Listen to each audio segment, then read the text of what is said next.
Today we have a lot of animals, some wild animals and some safari animals. The first one is a leopard. This is a leopard. L is for leopard.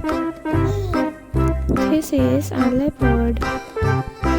This is a lion. This is a lion. L is for lion.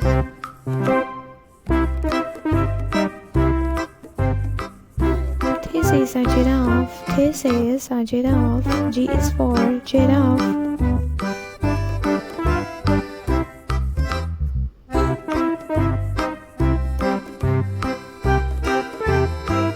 This is a sheep. S is for sheep. This is a sheep.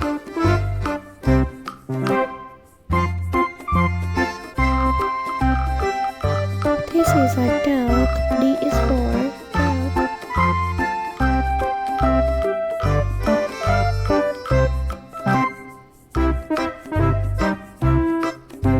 This is a rabbit. This is a rabbit.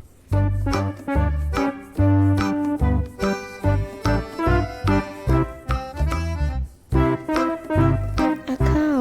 This is a cow. C is for cow. This is a zebra.